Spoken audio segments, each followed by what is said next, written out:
Sí. Hay poco tiempo, hemos avanzado rápido en el tiempo, pero no con Cortázar. Pero los cuentos, no señores, hemos hablado de los cuentos entremos de a los Cortázar, cuentos. ni de la vida política, Exactamente. la sensibilidad política de Cortázar no la hemos tocado todavía. ¿Nos vamos con qué? ¿Con los cuentos? Yo creo que, bueno, pues vamos con los cuentos, venga, porque el compromiso social empezó muy prontito y duró toda la vida, entonces se puede uno ubicar en cualquier época. Vamos con los cuentos. Yo quiero entrar a un cuento que se llama La Autopista del Sur, que es un cuento que a mí me impresionó muchísimo, lo leí en la universidad. Y uno de los trabajos que yo siempre quise hacer y que le voy a recomendar a algún amigo televidente en cualquier parte del mundo que nos esté viendo, si quiere hacer el estudio, yo les regalo la idea, y es un estudio comparativo entre La Autopista del Sur de Julio Cortázar y una novela de un escritor que es uno de mis favoritos, el premio Nobel de 1998, el portugués José Saramago. La novela es El ensayo sobre la ceguera. Porque uno se encuentra en Autopista del Sur y en Ensayo sobre la ceguera el problema social. ¿Qué pasa con el ser humano cuando el ser humano está abocado en una determinada circunstancia? O sea, ¿cuáles son las emociones y qué partes sobresalen del ser humano? ¿En qué sentido? En el sentido que el que es amable o el que es humanitario, pero el que es cruel, en una situación extrema, de problema extremo, denota esa característica. En Autopista del Sur ellos están varados por causa de un entaponamiento y inmediatamente hay un grupo de personas, los malos como siempre, que empiezan a negociar con la tragedia de las personas que están varadas en el entaponamiento. Lo mismo que sucede en Ensayo sobre la ceguera con los ciegos de José Saramago. Le roban el vehículo y todo eso. Sí. Hay una, y qué bueno que usted ha establecido ese paralelismo entre esas dos obras, porque es exactamente lo mismo. Es el drama humano cuando el hombre está entrampado. Hay un autor, Arturo Pérez Reverte, que lo describió muy bien. Yo no sé, el pintor de batallas creo que fue, que decía que el ser humano ha ido evolucionando a través del tiempo, y en tiempos de bonanza todos somos muy educados y todos somos muy correctos, pero el primitivismo está todavía en la sangre, está todavía es una información genética que no se pierde así como así. Dice que si nos encierran en una habitación, por muy educados, por muy correctos, por muy amigos de nuestros amigos, y nos quitan lo básico, después de unos cuantos días, después de un tiempo determinado, nos volvemos feroces. Entonces, esa manifestación es la que se traslada a la Autopista del Sur y la que se traslada magistralmente José Saramago al ensayo de la ceguera, que todos la leímos, incluso vimos la película en la universidad, y pudimos transmitir esa angustia, pero sobre todo ese mensaje. Somos muy correctos en bonanza, en situaciones extremas habría que ver. Sí, hay otro cuento también, y es el segundo que voy a proponer, pero ya les voy a pasar a ustedes para que propongan, que es El perseguidor. La historia creo que de Charlie Parker, el gran trompetista, el perseguidor. A mí me sucedió con El perseguidor una cosa que me ha pasado pocas veces en la vida. Ese cuento yo lo leí para una Navidad como a las 12 de la noche. El cuento es bastante largo, El perseguidor, porque él se explayó realmente contándolo. Pero a mí me pasó que yo descubrí en el cuento que es verdaderamente un artista. Un artista es un ser humano que busca la perfección en cualquier rama del arte que se haya decidido a descollar. En El perseguidor, Julio Cortázar muestra como este trompetista, Charlie Parker, él logra hacer una composición perfecta, él logra hacer una ejecución perfecta, pero él nunca está conforme.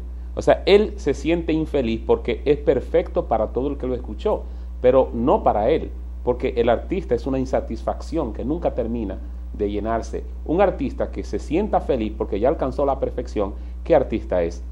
Deja de ser artista en ese momento. Sí, entonces, él lo que muestra ahí es eso, esa búsqueda que nosotros tenemos como artistas siempre, una búsqueda de la perfección, una búsqueda de lo perfecto, pero es una meta inalcanzable, porque la perfección no existe, pero el artista que deja de buscar la perfección en ese momento muere. Y en ese cuento El perseguidor hay una relación importante que establece Cortázar entre el artista, en este caso el trompetista, saxofonista, y el público. O sea, pienso que en este cuento El perseguidor Cortázar trata de demostrar que siempre hay una relación hipócrita, de una parte y de la otra, porque para el público puede tener tanto conocimiento de música como el artista. Sin embargo, el artista es que crea la obra. El artista se siente insatisfecho, el público se siente satisfecho, pero hay que ver si es verdad que ese público se siente satisfecho, porque el público siempre anda buscando otras cosas. Es relativo todo. Delante de otro de los grandes del jazz, surgió también una palabra que inventó Julio Cortázar y que utilizó luego para uno de sus cuentos, cronopios y famas. Ah, los cronopios. Eso fue escuchando un concierto en directo de Louis Armstrong.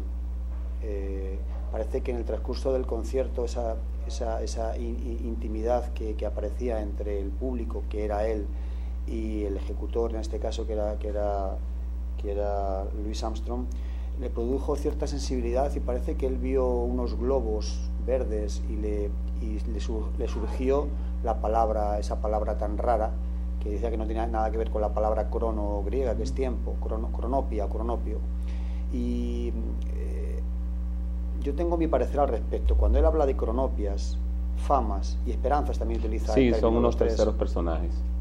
Yo creo que él tiende a establecer tres tipos de gente. Hay quien lo ha establecido como gente de la clase alta, de la clase media o de la clase baja, pero yo creo que él se identifica mucho con los crosopios, y no necesariamente porque sea de clase baja, sino porque el crosopio parece que es gente que le gusta definitivamente, gente desorganizada, gente poco común, gente más bohemia. Sin embargo, el fama es todo lo opuesto. El fama es el tipo organizado, el tipo. Hay algunos que lo relacionan con los triunfadores, con los ejecutivos agresivos de la clase alta, y son los tipos que dictan, son los tipos súper organizados. Y luego los esperanzas, dice que son gente aburrida, gente de clase media podría ser, según esa interpretación, pero yo creo que gente que ni fu ni fa, gente que pasa por la vida sin pena ni gloria. Les llama indolentes, les llama aburridos, y entonces él establece un poco los cuentos en función de esas tres palabras. Cuando habla de famas habla de un tipo de personas, cuando habla de esperanzas de otro, e incluso la palabra extra de cronopias él lo utiliza casi para piropear a gente de la suya. Cuando hablamos gente de la suya, yo creo que lo utiliza mucho en gente comprometida socialmente en la misma línea que él se comprometió. El mismo Cortázar es un cronopio. El mismo Cortázar se considera cronopio. Exactamente. Claro que sí. Bueno, nos quedan pocos minutos ya. Tenemos que hablar de la vida política o del compromiso político de Cortázar. Hay un cuento que me inspiró a mí a escribir un cuento que ustedes conocen, que se llama Curriculum Vitae, sí, que es una especie de vuelta a la semilla que hizo Carpentier. También Cortázar hace una especie de vuelta a la semilla y establece un paralelismo entre el hombre y el mono y el gorila, y sobrepone el gorila por encima del hombre. Una cosa sumamente interesante. A mí me cautivó ese cuento y me motivó a ir mucho más atrás que Cortázar y que Carpentier, y entonces inicié el cuento con el nacimiento de la materia prácticamente. Pero no tenemos mucho tiempo para hablar de eso, porque queremos abordar el compromiso político de Cortázar. No sé. Yo reconozco que también Cortázar, sobre todo en Rayuela, la bohemia de Rayuela, a mí también me inspiró para escribir un cuento bohemio, le llamé Bohemia. Creo que a todos nos ha influenciado Julio Cortázar de una manera o de otra. Compromiso social. A mí me parece que le impactó muchísimo a Cortázar una manifestación que hubo en La Habana, en la Plaza de la Revolución, en el año 67. Me parece que se habían juntado 300.000 personas, puede ser. Sí. Y solamente para homenajear a Ernesto Che Guevara, que no sabían dónde estaba. O tal vez sí lo sabían, estaba en Bolivia y estaba organizando la guerrilla boliviana, estaba con su idealismo, con su revolución ideal, y parece que el homenaje duró una ovación, unos aplausos, una ovación de 10 minutos. Entonces, eso de hacer un homenaje. 350.000 personas en la Plaza de la Revolución, claro, en ese tiempo.